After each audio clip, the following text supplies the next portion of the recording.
নমস্কার, আমি কথিকা। আজকে আমি তোমাদের যে বিষয়টা পড়াবো সেটা হচ্ছে রিডিং অ্যাক্টিভিটি বা পঠন ক্রিয়া। এর আগে সবথেকে ভালো হবে যে যদি আমি বলে নিই ল্যাঙ্গুয়েজ বা ভাষার যে চারটে দক্ষতা সেই সম্পর্কে। একটা হচ্ছে রিডিং, আরেকটা হচ্ছে রাইটিং, স্পিকিং, লিসেনিং। মানে আমরা পড়ব, লিখব, বলবো, শুনবো, তাই তো? এই চারটে নিয়ে আমাদের ভাষার দক্ষতা। এর মধ্যে মূল বিষয় আজকে যেটা নিয়ে আমি আলোচনা করব সেটা হচ্ছে রিডিং অ্যাক্টিভিটি বা পঠন ক্রিয়া। মানে একটা বাচ্চা যখন সে সদ্য পড়াশোনার করতে শুরু করে বা স্কুলের গণ্ডিতে সে যখন প্রথম পা দেয়, তাকে শেখানো হয় কি শব্দ, স্বরবর্ণ, ব্যঞ্জনবর্ণ, অ্যালফাবেটস, সংখ্যা, এগুলো তাকে প্রথম শেখানো হয়, তাই তো? এবার সে যখন প্রথম কিছু শব্দ শেখে, অ আ হ্রস্বই দীর্ঘই শেখে, তারপরে ক খ শেখে, এগুলো শেখে, তারপর সংখ্যা শেখে, দিয়ে তার পড়াশোনা জীবনের পথ চলা শুরু হয়। সে তার বিগিনিংটা এইভাবেই শুরু হয়। এবার আমরা দেখতে পাচ্ছি যে পঠন ক্রিয়া বা রিডিং অ্যাক্টিভিটি দুই ধরনের কাজের বৈশিষ্ট্য লক্ষ্য করা যায়। এক হচ্ছে যান্ত্রিক ক্রিয়া বা মেকানিক্যাল অ্যাক্টিভিটি বা দৃশ্যব ক্রিয়াও বলা হয় এটাকে। আরেকটা হচ্ছে মানসিক ক্রিয়া বা মেন্টাল অ্যাক্টিভিটি বা চিন্তন প্রক্রিয়া। আমরা এই মুহূর্তে যেটা নিয়ে আলোচনা করব সেটা হচ্ছে যান্ত্রিক ক্রিয়া। যান্ত্রিক ক্রিয়া দেখো বলছে যন্ত্র। যন্ত্র বলতে এখানে আমরা কি বুঝি? মেশিন। কোনো গম ভাঙতে গেলে মেশিন লাগে, ধান কুটতে গেলে মেশিন লাগে। তেমনি আমরা যে কথা বলছি বা পড়াশোনা করছি এগুলোর জন্যও কিন্তু মেশিন দরকার। আমরা যদি আমাদের নিজেদের শরীরটাকে একটা মেশিন হিসাবে কল্পনা করতে হবে না, অ্যাকচুয়ালি আমাদের শরীরটা একটা মেশিনই। আমরা কথা বলছি, জিভটা আছে বলেই কিন্তু আমরা কথা বলতে পারছি। ঠোঁট দুটো আছে বলেই ঠোঁটটা নড়ছে আমরা কথা বলছি বলে। মুখটা হেল্প করছে কথা বলার জন্য জিভটা সাহায্যে। আবার চোখ দিয়ে আমরা দেখছি, চোখটা আমাদের দেখতে হেল্প করছে। কান দিয়ে শুনছি, কানটা হেল্প করছে আমাদের শুনতে। কানে যদি না শুনতে পারতাম আমরা কিন্তু কথা বলতে পারতাম না। এই যন্ত্রগুলোর সাহায্যে কি আমরা কথা বলতে পারছি। এই জন্য এটা হচ্ছে যান্ত্রিক প্রক্রিয়া। মানে আমাদের কোনো কিছু শিখতে গেলে চোখ, কান, মুখ এগুলো দরকার। এটাকে আবার পঠন দক্ষতা বা রিডিং স্কিলও বলা হয়। কেন? ওই যে বললাম এই যন্ত্রগুলোর সাহায্যে আমরা বলছি কথা। একটা বাচ্চা সে যখন প্রথম শিখছে কোনো শব্দ, বাবা, মা, বা ইংলিশে বলতে গেলে ফাদার, মাদার, সিস্টার, বোন, এগুলো শেখার জন্য তাকে প্রথমে আগে কিন্তু স্বরবর্ণ, ব্যঞ্জনবর্ণ শিখতে হচ্ছে। এ বি সি ডির পাশাপাশি অ আ ক খ এগুলো শিখতে হচ্ছে। সে আগে শব্দ শিখছে, শব্দর পর সে অক্ষর শিখছে, অক্ষরের পর শব্দ শিখছে, শব্দর পর সে বাক্য শিখছে।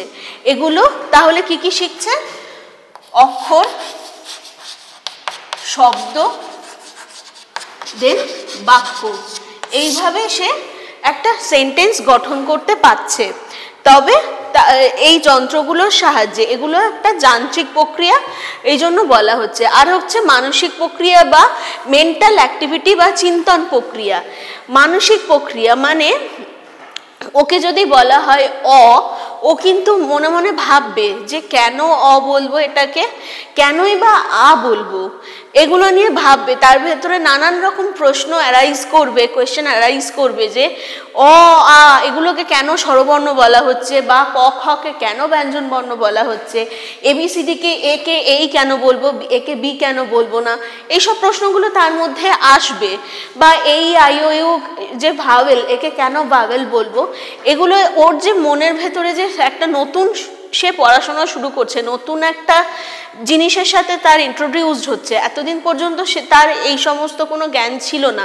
সে নতুন যে একটা জিনিস শিখছে, এগুলো যে কেন শিখছে, কেন করবে, তার ভেতরে একটা কোয়েশ্চেন অ্যারাইজ করবে। তার ভেতরটা তখন অনেক কিছু জানতে চাইবে, যে তার টিউটর থাকবে বা বাড়ির গার্জেন, মা বাবা, ভাই বোন যাই হোক না কেন, দিদি, সে জানতে চাইবে যে এটা কেন হয় গো, এটা কেন হয় রে, এটা। এই যে একটা চিন্তা, এই যে একটা মনন তার ভেতরে যে এই জিনিসগুলো যে উদ্ভব হচ্ছে এইটাকেই বলা হচ্ছে মানসিক ক্রিয়া বা মেন্টাল অ্যাক্টিভিটি।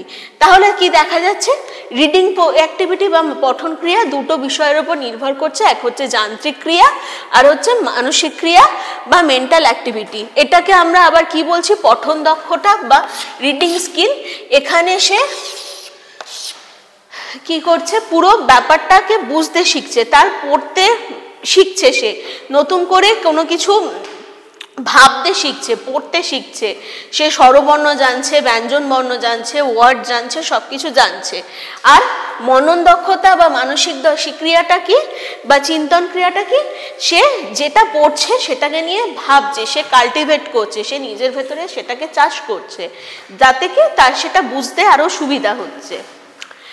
এরপরে মানসিক ক্রিয়াকে কি বলা হচ্ছে, ডিকোডিং স্কিল, মানে বা অনুবাদ দক্ষতা।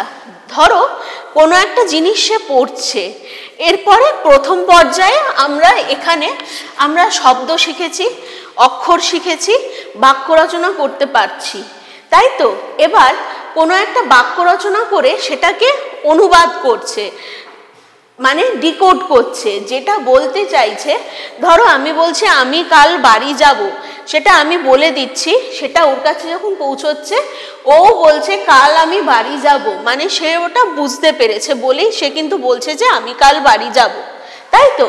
বা মা বাড়িতে নেই, মা অফিস গেছে, সেটা ও বলল। মা কখন ফিরবে, আমি যদি বলি ও বলবে মা বিকেলে ফিরবে, মানে কি ও আমার কথাটাকে ডিকোড করছে, ও আমার ভাষাটাকে বুঝতে পারছে, সেইটাকে বলা হচ্ছে ডিকোডিং স্কিল বা অনুবাদ দক্ষতা। আবার এখানে অনুবাদ দক্ষতাকে তিনটে শ্রেণীতে ভাগ করা যাচ্ছে। এক হচ্ছে শব্দ শিখতে পারে, এক হচ্ছে স্পিচ সো ওয়ার্ড, আরেকটা হচ্ছে মানসিক ক্রিয়া বা বোধগম্যতার দক্ষতা বা কম্প্রিহেন্সিভ স্কিল, শব্দ শেখে। তারপর হচ্ছে সাবলীল বা স্বচ্ছন্দভাবে পড়ার দক্ষতা, আরেকটা হচ্ছে জটিল পঠন দক্ষতা। এরপরে কি আসছে, মানসিক ক্রিয়াকে আরো 3 ভাগে ভাগ করছে। মানসিক ক্রিয়ার ভাগগুলো কি আরেকবার বলে দিই, বোধগম্যতার দক্ষতা বা কম্প্রিহেন্সিভ স্কিল, আর হচ্ছে সাবলীলভাবে বা স্বচ্ছন্দভাবে পড়ার দক্ষতা ফ্লুয়েন্সি স্কিল, আর হচ্ছে জটিল পঠন দক্ষতা বা ক্রিটিক্যাল রিডিং স্কিল। বোধগম্যতার দক্ষতা, বোধ যেটা পড়ছে, ধরো কোনো একটা শব্দ অ, এটা ও বুঝতে পারছে, এই বোধটা তৈরি হচ্ছে তার ভেতরে, সে ভাবছে অ, মানে অটা কি করে লেখে, এইভাবে অ লেখে। বা যদি বলে এ, এটা কিভাবে লেখে, এইভাবে এ লেখে, এটাও বুঝতে পারছে, ওর ভেতরে একটা ও কাল্টিভেট করছে নিজেই যে এটা এইভাবে লিখতে হয়, তাহলে এটা এইভাবে লিখতে হবে, মিস আমাকে এটা লিখতে বলছে, এটাও লিখবে। এটাই হচ্ছে বোধগম্যতার দক্ষতা, সে বুঝতে পারছে। সেকেন্ড কি হচ্ছে সাবলীলভাবে বা স্বচ্ছন্দভাবে পড়ার দক্ষতা।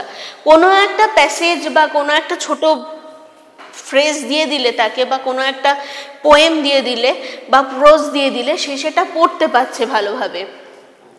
যে আমি বাড়ি যাব, কাল বাবা আসবে, মা দোকানে গেছে, এই রকম করে একটা লেখা রয়েছে, যেই লেখাটা ও বুঝতে পারছে বা ফ্লুয়েন্টলি পড়তে পারছে, যেটাও বুঝতে পারছে, পড়ে বুঝতে পেরে পড়তে পেরেছে। এটাই কি দাঁড়াচ্ছে, সাবলীলভাবে বা স্বচ্ছন্দভাবে পড়ার দক্ষতা। সে সেটাকে নিয়ে কাল্টিভেট করেছে, সে সেটাকে নিয়ে ভেবেছে, সে বুঝতে পেরেছে, যার জন্যই তো সে পড়তে পারছে। সে যদি বুঝতে না পারতো তাহলে কিন্তু সে পড়তে পারতো না, তাই তো? সে বুঝতে পেরেছে বলেই সে পড়তে পেরেছে। আরেকটা হচ্ছে কি জটিল পঠন দক্ষতা বা ক্রিটিক্যাল রিডিং স্কিল। এই জায়গাটা একটু বোঝার রয়েছে। জটিল পঠন দক্ষতা মানে ধরো কোনো একটা আননোন প্যাসেজ তাকে দিয়ে দেওয়া হয়েছে, বা কোনো একটা আননোন পোয়েম তাকে দিয়ে দেওয়া হয়েছে, সে পড়ছে, এবার কতটা ভেবে পড়ছে বা সে পড়ে কি বুঝলো, তার যে একটা ইনার মিনিং, তার যে একটা অন্তর্নিহিত অর্থ, সেটা সে আমাকে বলবে, তার টিচারকে বলবে। কোনো একটা আননোন প্যাসেজ সে পড়ছে, পুরোটা পড়লো, পড়ে আমি এবার ওকে জিজ্ঞেস করলাম যে তুমি এটা পড়ে কি বুঝলে। এবার তার অর্থটা, অন্তর্নিহিত তো একটা অর্থ থাকে, সেটা ও বলল আমাকে যে মিস এটার মানে হচ্ছে এইটা। আমি বললাম কোনো একটা ফ্রোজের তার নেগেটিভ দিকও থাকে আবার পজিটিভ দিকও থাকে। যদি কোনো পজিটিভ এফেক্ট হয় বাচ্চাটার, তার কি এফেক্ট হয়েছে সে পড়ে সেটা কি বুঝেছে, তার পজিটিভ কি লেগেছে সেটা সে বলবে। আবার তার যদি কোনো কিছু খারাপ লাগে, কোনো খারাপ ঘটনা বা দুঃখজনক কোনো ঘটনা যদি সেই প্রোজে বা প্যাসেজে মেনশন থাকে, তাহলে সেটা পড়ে তার কি মনে হয়েছে, তার কোথায় বুঝতে অসুবিধা হয়েছে বা সে বুঝে সেটা কি বুঝেছে, তার কোথায় কষ্ট হয়েছে পড়েছে, কোনো যদি খারাপ কিছু পড়ে থাকে সেইটা সে আমাকে বলবে। কারণ সব প্যাসেজেই নেগেটিভ থাকে, কিছু কিছু পজিটিভ থাকে। বাচ্চাটার ভেতরে কি ইনফ্যাক্ট এফেক্ট পড়ছে, সেই এফেক্টটা আমাকে দেখতে হবে যে তার পজিটিভ হলে তার ভালো হবে, নেগেটিভ হলে তার কি নেগেটিভ এফেক্ট পড়েছে সেটাও আমি বুঝতে পারবো।